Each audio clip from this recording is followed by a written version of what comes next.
I am a bit of a newbie, right, to Colorado Springs. So I thought I'll introduce myself and tell you a little bit about my artistic journey. I loved your idea of bringing your tools and tricks of the trade. I didn't think of that. But yeah, so I thought I would just, yeah, tell you about my journey and my process in painting. So I feel like I was always an artist. I loved drawing and painting as a kid, and even started out at university as an art major, which can be kind of a devastating experience if any of you have been through that. And then I took my first psych course and I said, this is it. I knew that was my calling. So went on and got a PhD and really have had a very scholarly profession, private practice, writing, speaking all over the world, training other psychologists and so on, and also raising 3 children. So pretty busy. And art really took a back seat. So I've always been interested, no matter where I go, I'm going to galleries and museums and stuff, but actually making art just didn't happen for decades. And so it really wasn't until my kids flew the coop that I had some time and had that urge to get back into it. So I just started dabbling with watercolor. And as most artists do, started representational, right? Doing landscapes, florals, things like that. And then a friend of mine said to me, you've got to take a workshop with Karen Rosasco. So I said, okay. So I did this 5-day workshop, which I thought was going to be the landscape and watercolor.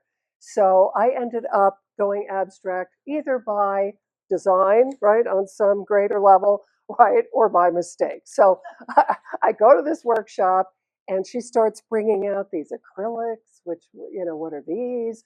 And inks and talking about collage and so on, and talking about abstracts. And so at the break, I went up to her and I said, I think I'm in the wrong workshop. I thought this was supposed to be. And she said, oh, no, I don't do that anymore. It's so boring. So I'm like, okay, well, I've already paid for this thing, right? And I'm doing it. And I struggled mightily for the first 3 days. I mean, I thought, how do you make something out of nothing? I just didn't get it. And so, I was very discouraged. And on the 4th day, I came back and I looked at everything I'd done so far, and I hated everything. And there was nothing to preserve. And that was strangely freeing. And that's something that still happens to me, which I'll talk about, right? It's like if you start out with something you like, it's almost an impediment because then you're, trying to preserve it and you get constricted. So I just somehow finally shifted to the right brain. And I was in a kind of fugue state for the next 2 days. And when I woke up on Friday afternoon and looked at what I'd created, I was like, wow, who did these? What is this?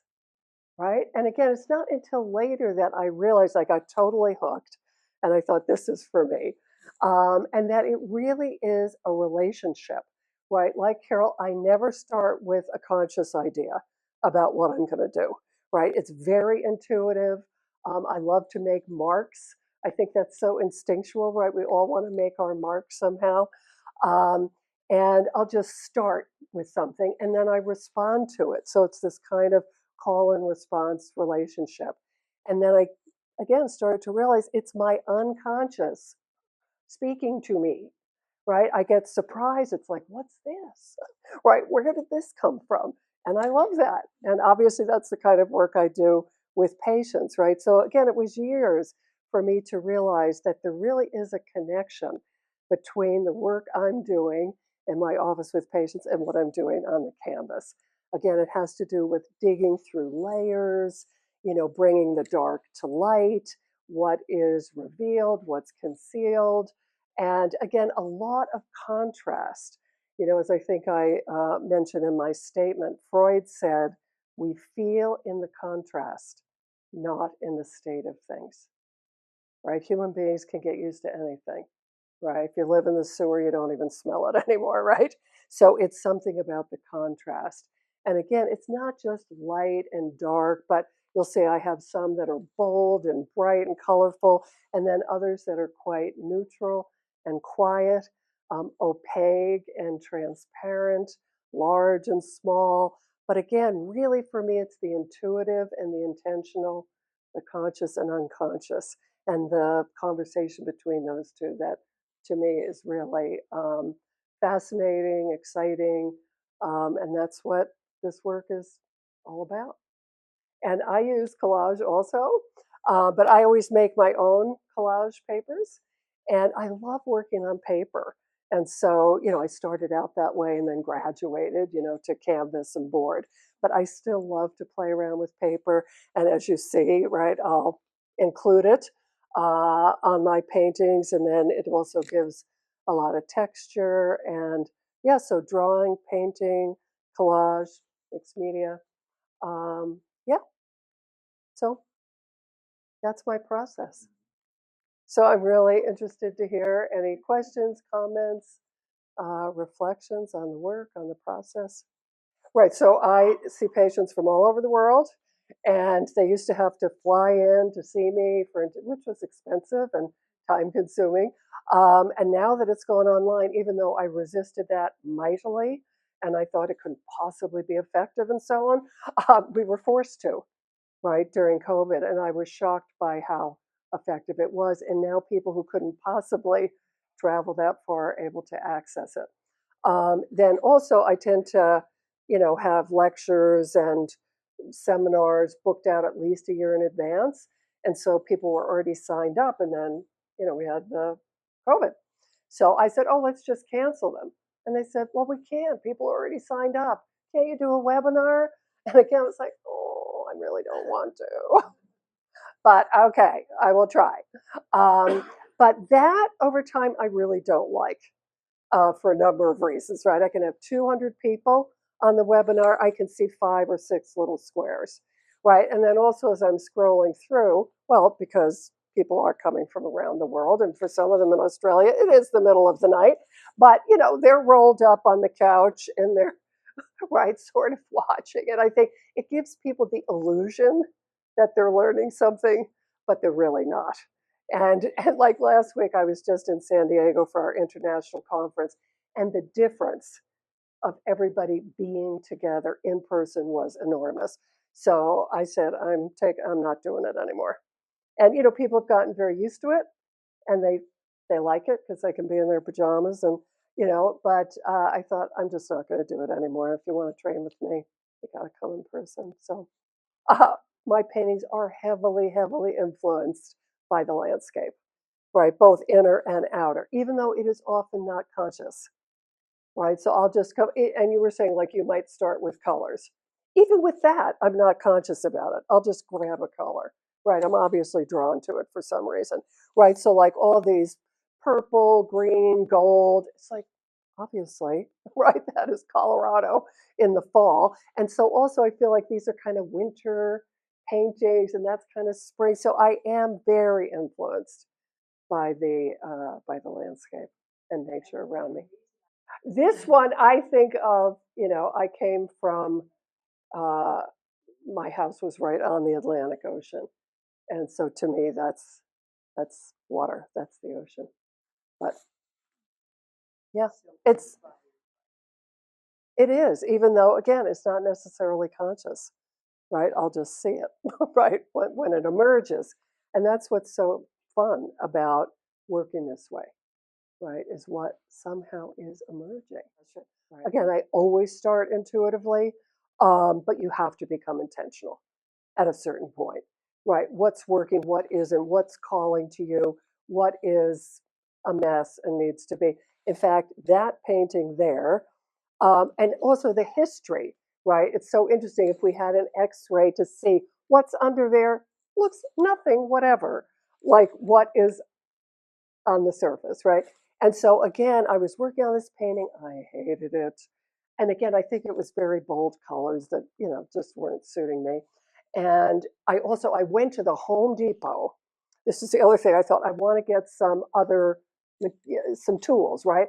I went and I got one of these big hunkin, brushes, right? So I come back in, I mix up this really rich dark, right, with red and blue and brown, whatever. And I just went at it, right, with this big brush. And then things just started to emerge, right? And certain things from below will pick through.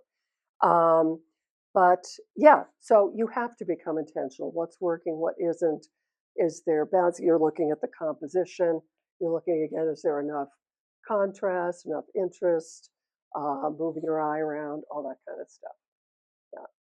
But again, I think it's very influenced by my inner state because I remember during like the really dark time of COVID, it must have been, was it that second? Because it started in March, right, of 2020. So it must have been like January of 21.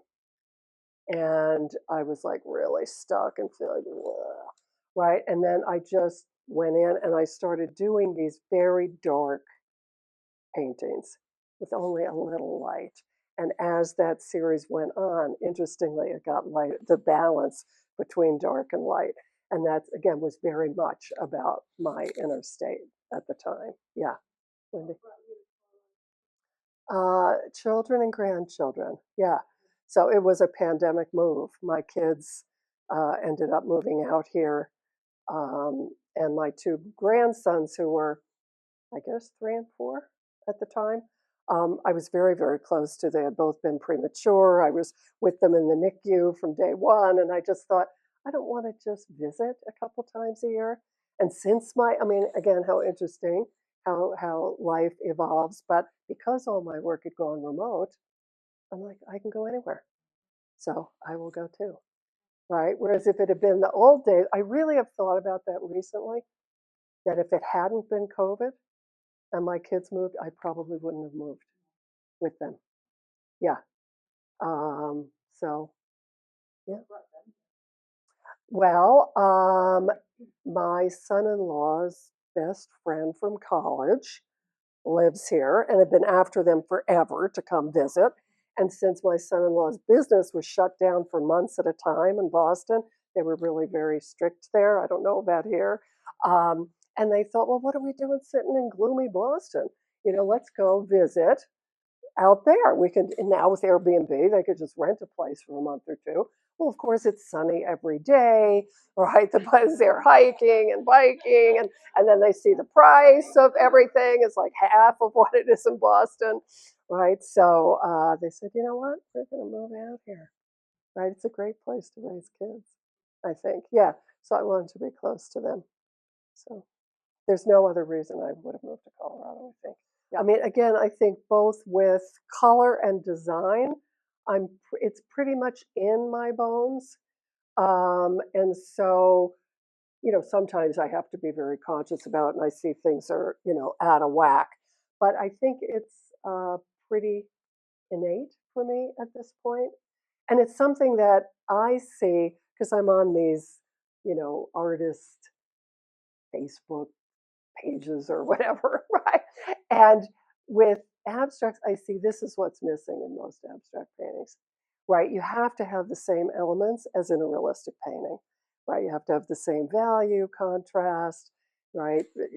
Places where your eye goes, places where you can rest, composition. But lots of abstract artists, I think, either forget about that or didn't know about that, right? So just throwing paint at a canvas, right? It's not going to be ineffective. So I think having that structure, and again, a third, a third, a third. I mean, there are various principles to composition, which, I've studied and which, again, at this point, I think is pretty in, ingrained in me. That's a really good question because in the beginning, when I started to get back into art, I was pretty dependent on being in a workshop, right? Having the time, the space, and also having a teacher to kind of prompt, right? And I wasn't doing much on my own. And so even after that first one, right, with Karen, I liked somehow what had come of it. But again, time and space, I didn't have studio space, so I didn't really do that much.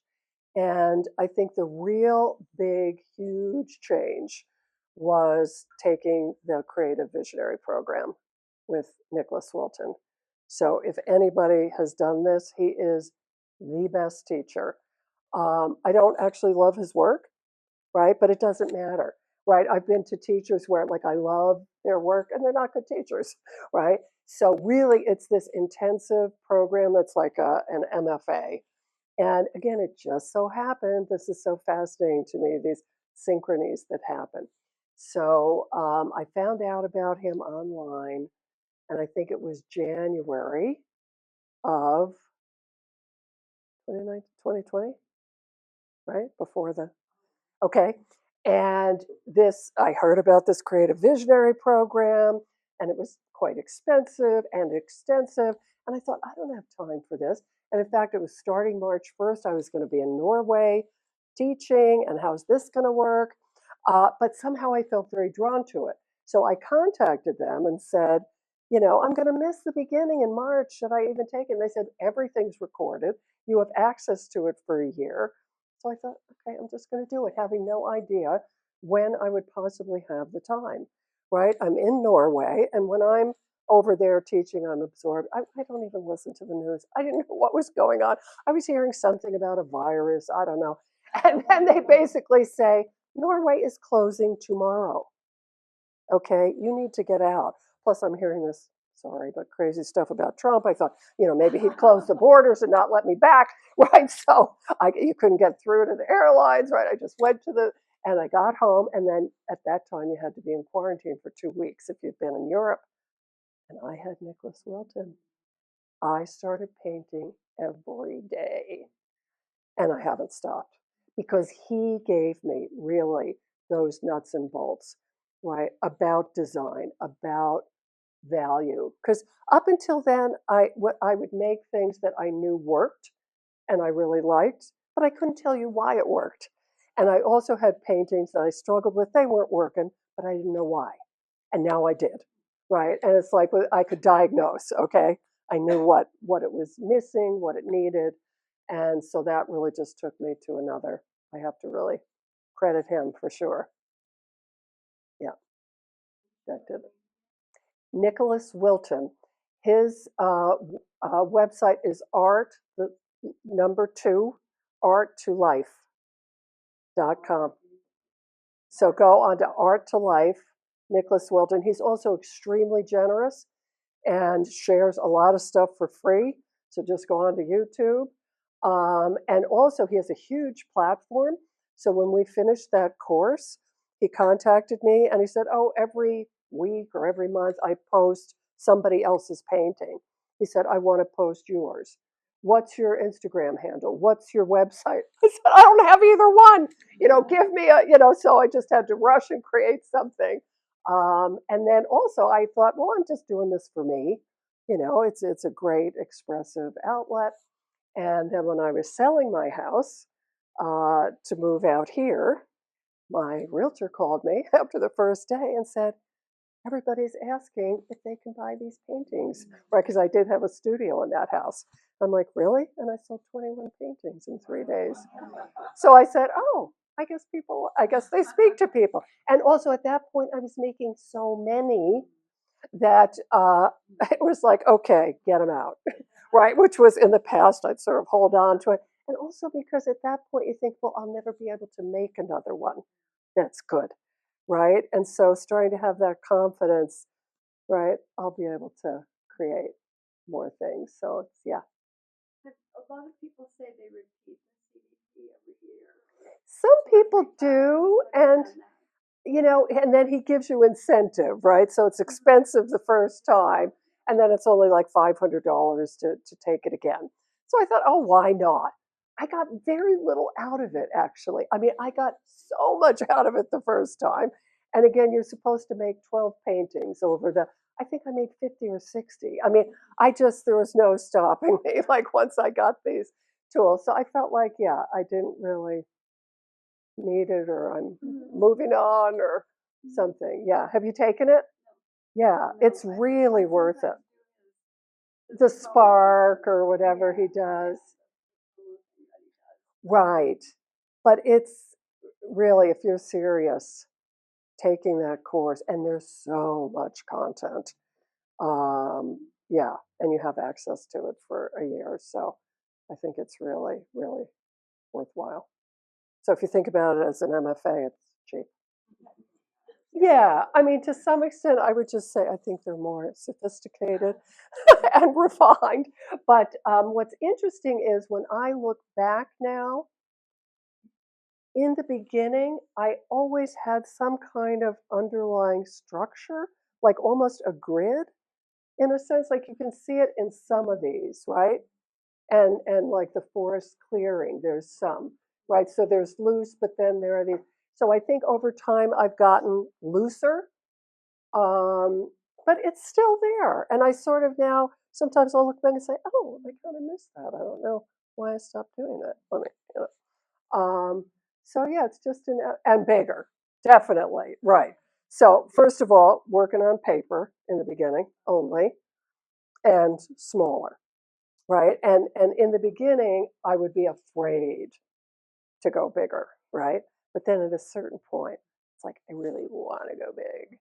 And even, these were unstretched canvas, big. And now I feel like I don't think I could go small. I'm not sure how I even did that, right? Where I have like 12 by 12 boards that, were pretty successful, but I don't think I could do it now, right? There's something just so freeing about working large. Yeah, so that's a huge change for sure. It saved my life, I would say, right? I mean, I lived alone, I worked alone, everything went remote. I mean, yeah, if I don't know what would have happened, really. It was absolutely life giving to be creating. That you hold that into the psychology part of your work and like with your patients encouraging them with art? I don't. No, it's just not what we do. But what I have been thinking about, because I do a lot of teaching and training of other mental health professionals, and especially when we do kind of retreats or longer things, we do sometimes do these summer schools, right, where we go to some beautiful place like Tuscany, and we work, but and then we play. And I thought, you know what, we should really start doing things like this, right? Just some expressive, people can do yoga, movement, do art, do music. So I think, especially in that field, it's very taxing. Also, it takes a lot out of you. And when people talk about, self care, right, for mental health professionals, it's like, meditate and get a massage. Okay, that's good. But I also think there's something about creating that's really healing and again and replenishing, nourishing to the soul. Yeah. So I'm thinking about that. Yeah. Well, these are great questions. Thank you guys so much for coming. I really appreciate it. Yeah. Thanks.